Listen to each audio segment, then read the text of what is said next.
Je m'appelle Aya, et ceci est mon histoire. Dès mon enfance, j'ai traversé des moments difficiles. Orpheline très jeune, j'ai grandi dans un environnement où les anciennes coutumes dictaient ma place. Contrairement à mes frères, ma grand-mère m'a refusé le droit d'aller à l'école. Pourtant, malgré ces obstacles, j'ai découvert que Dieu est véritablement le Père des orphelins. Il accomplit sa parole, pas parce que nous le méritons, mais parce qu'il est fidèle. Aujourd'hui, je me tiens devant vous, brillante et reconnaissante, prête à vous raconter mon parcours.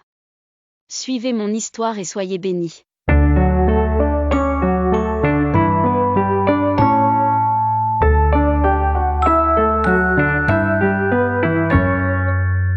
Aya est une jeune fille née dans une petite village en Afrique centrale.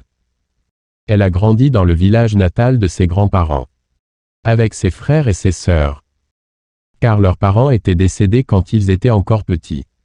Son grand-père s'appelait Dago et sa grand-mère s'appelait Kadi. Les grands-parents d'Aya les amenaient à l'église catholique chaque dimanche. Ils avaient les moyens nécessaires pour nourrir et subvenir aux besoins de leurs petits-enfants, car ils faisaient l'élevage des bêtes et l'agriculture. Quant à l'école, la grand-mère Kadi n'appréciait pas que Aya parte à l'école comme ses frères, car elle disait « L'école d'une fille, c'est le mari. Je n'ai jamais vu une fille qui a étudié. » La grand-mère Kadi préférait que Aya reste à la maison, fasse les travaux ménagers et surtout s'occupe de son petit frère Kofi. Leur mère était décédée quand le petit frère Kofi avait 5 mois.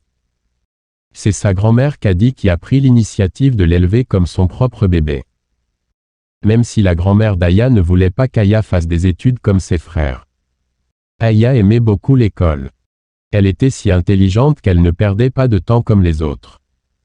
Elle était calme à l'école et pendant les temps libres. Aya révisait ses notes. À cause de son bon comportement, elle était appréciée des enseignants. Sa grand-mère Kadi faisait tout pour la décourager. Elle refusait de lui donner le matériel scolaire comme à ses frères. Mais malgré tout, Aya avançait dans ses études. Un jour, un projet des États-Unis, appelé UNICEF, a pris l'initiative de devenir partenaire de leur école pour fournir du matériel aux enfants orphelins. C'était une solution pour Aya, car elle manquait de matériel. Un jour, leur partenaire leur a donné beaucoup de cahiers et de stylos. Comme elle était si intelligente, Aya se disait dans son cœur « Je ne peux pas utiliser tous ces cahiers et tout ce matériel en même temps. Je risque même de gaspiller tout ça. Qui sait si ces bons samaritains vont nous redonner du matériel les années suivantes. Il faut que je garde ça jalousement pour les prochaines années. Je sais que personne ne m'achètera rien. » Aya prit la décision de donner quelques matériels à sa grand-mère pour les garder. Tandis que ses frères, qui avaient reçu les mêmes matériels, les vendaient à bas prix pour obtenir de l'argent de poche. La grand-mère Kadi garda les matériels d'Aya. Mais avec beaucoup d'hypocrisie, elle lui dit « Merci ma petite fille, tu es si intelligente. Quand tu auras besoin de ça, n'hésite pas à me le demander. » Mais, en colère, la grand-mère se disait en elle « Idiote de fille, tu penses que je suis contente de toi. C'est faux, moi. Je te demande de quitter l'école pour m'aider à faire les travaux de la maison. Mais tu ne comprends pas. N'importe quoi. Tu penses être plus intelligente que moi. Aya, je vais te montrer qui je suis. Tu ne verras plus tous ces matériels. Je vais tout donner à tes frères. Ah, c'est une bonne idée. L'année prochaine, je n'achèterai pas de matériel pour tes frères. On verra alors où tu vas aller avec ton intelligence. Pourquoi veux-tu étudier? Est-ce que tu m'as vu aller à l'école? Est-ce que tu as vu ta mère ou tes tantes aller à l'école? Maintenant, c'est toi qui veux violer les règles familiales. Et tu penses que je vais accepter ça? C'est faux, espèce de tonneau vide.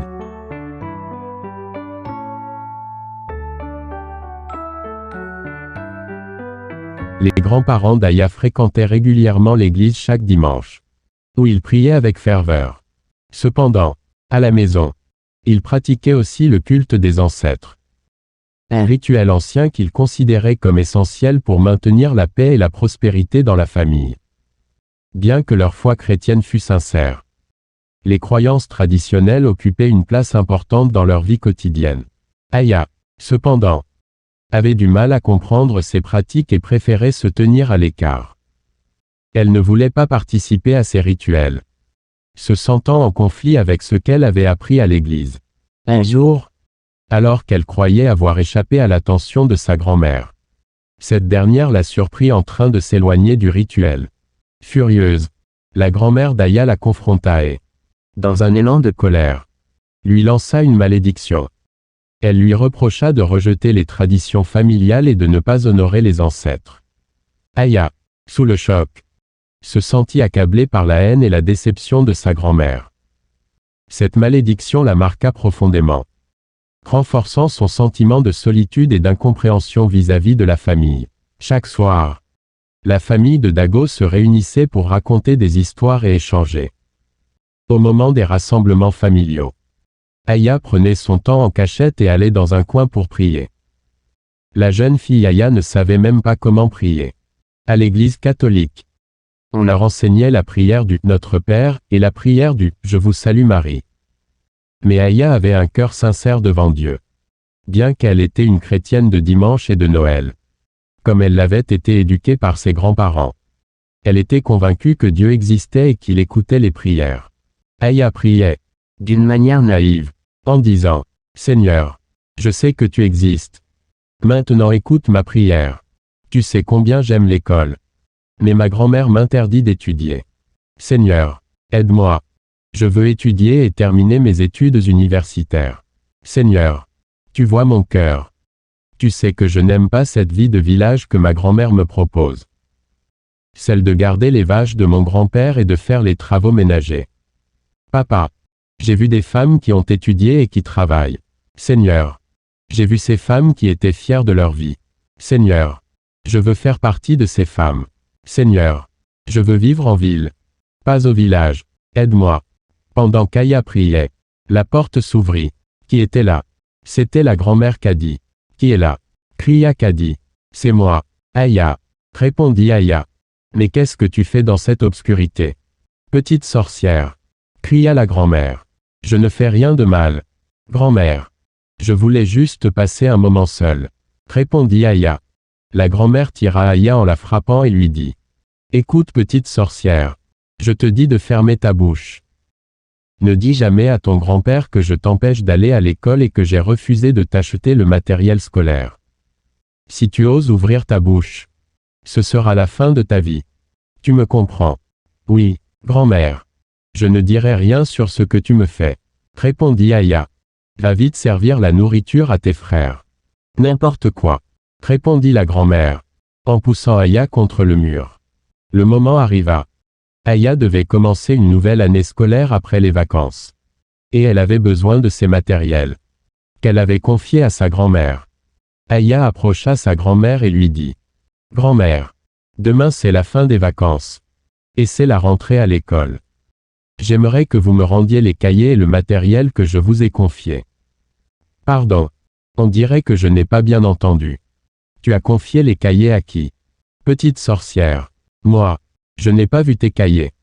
Et, j'ai compris, Aya. Tous les matériels qu'on t'a donnés. Tu les as vendus. N'est-ce pas? Alors, où est l'argent? Petite gourmande. Tu as acheté des beignets ou quoi? Tu ne manges pas à la maison. Grand-mère. Tu ne peux pas me faire ça. Qu'est-ce que j'ai fait de mal contre vous pour me traiter ainsi? C'étaient les cahiers de l'UNICEF. Grand-mère.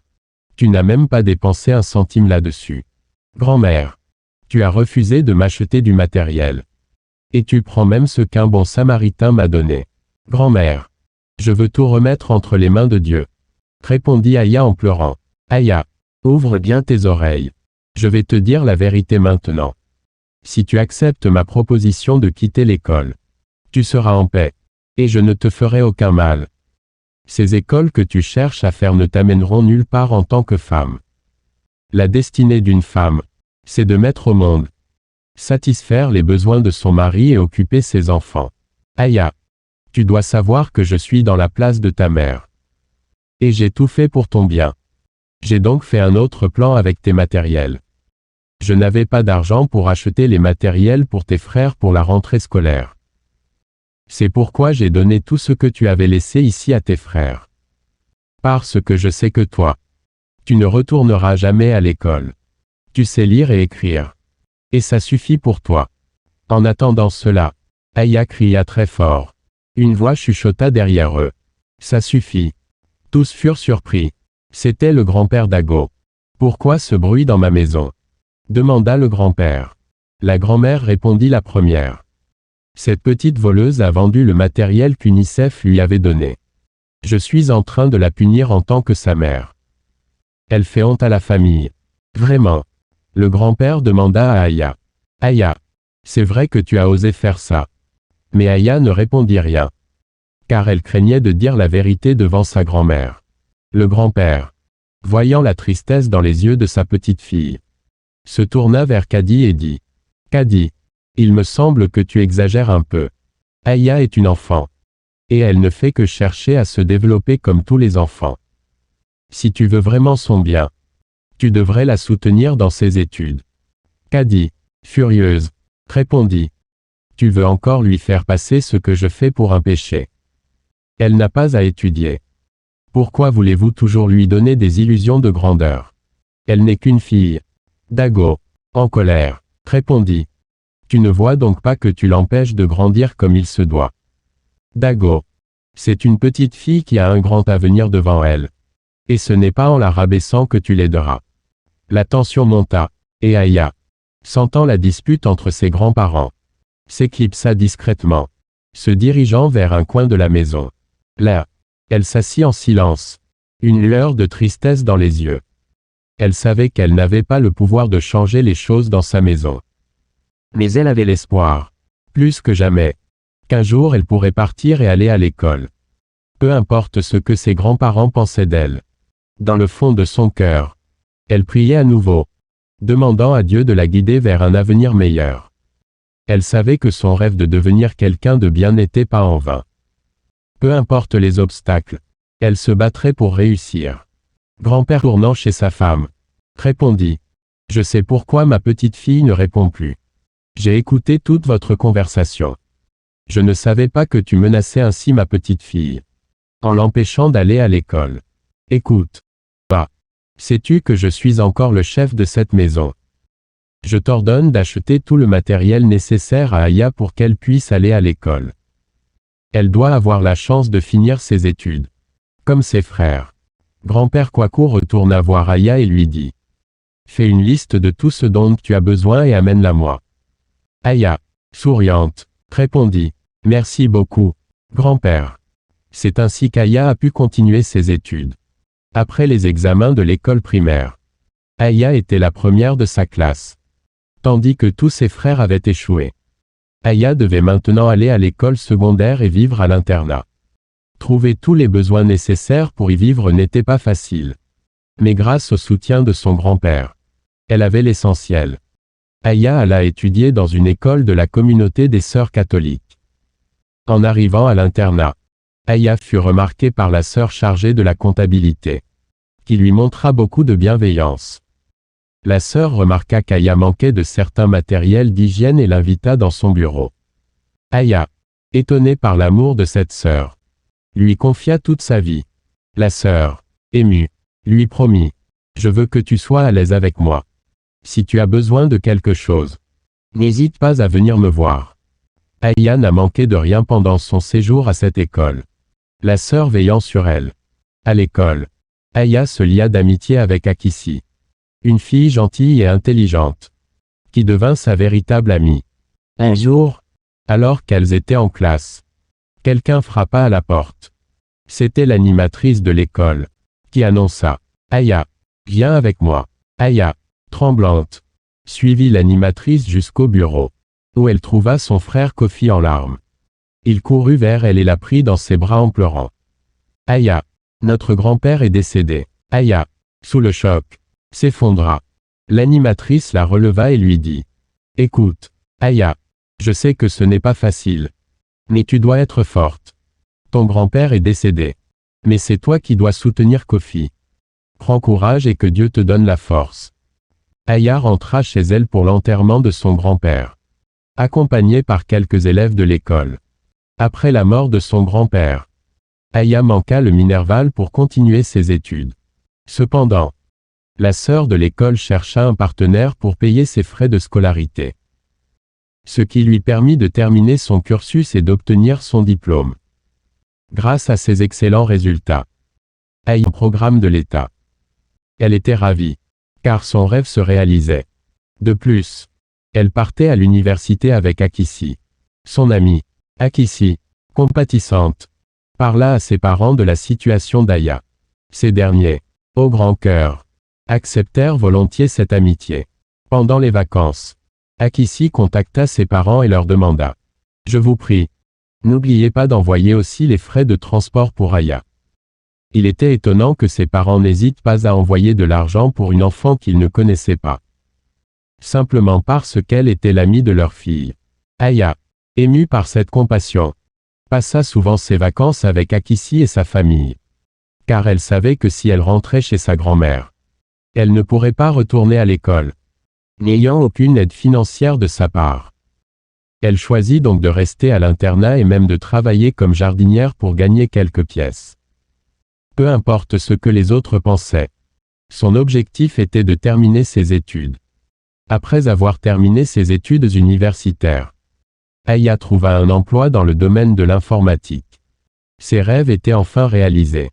Lors de son travail, Aya rencontra Conan, qui devint son meilleur ami. Conan était un homme de foi, qui priait dans une église locale. Un jour, il invita Aya à le rejoindre. Aya fut surprise de voir comment l'évangile était enseigné dans cette église. Avec des gestes et des bruits de joie, Conan lui expliqua. « Tu sais, Aya, Jésus nous a donné la liberté et la joie. La guérison de notre cœur se trouve en lui. Ce n'est pas étonnant qu'une ancienne voleuse témoigne devant la foule, disant que Jésus l'a délivrée, et que la police ne l'a pas arrêtée. Jésus, lorsqu'il nous délivre, nous transforme et nous devons manifester sa gloire. » Conan continua à prêcher à Aya, lui expliquant qu'elle devait donner sa vie à Jésus. Aya, touchée, confia à Conan que elle portait encore des blessures intérieures dues à son passé difficile. Conan lui conseilla, « Aya, il faut chercher Dieu pour guérir tes blessures intérieures. Mais tu dois aussi prendre la décision de pardonner à ta grand-mère. Pour ton bien. Pardonner est une obligation pour nous. Les chrétiens. Jésus nous a pardonné, même quand nous ne le méritions pas. Quand tu pardonneras, tes fardeaux tomberont. Je sais que ce n'est pas facile. Mais fais un premier pas. Et Jésus t'aidera. » Après avoir donné sa vie à Jésus, Aya se sentit appelée à briser les chaînes de la malédiction de sa grand-mère. Avec l'aide de son pasteur, elle se mit à prier chaque jour, utilisant des versets bibliques pour réclamer la délivrance. Ils se basèrent sur des passages comme Galates 3, 13, qui déclare « Christ nous a rachetés de la malédiction de la loi, étant devenu malédiction pour nous. » Ces paroles puissantes renforcèrent la foi d'Aya, qui commença à croire que, par Jésus, elle pouvait être libérée de toute malédiction familiale. Ses prières étaient pleines de confiance. Et chaque jour, elle se sentait de plus en plus affranchie des influences négatives de son passé.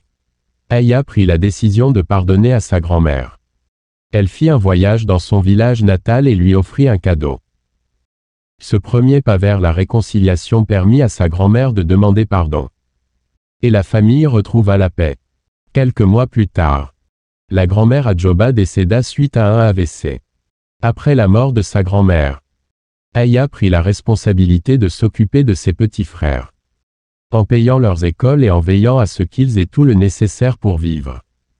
À la maison, Aya ne se contenta pas de prier pour sa propre délivrance.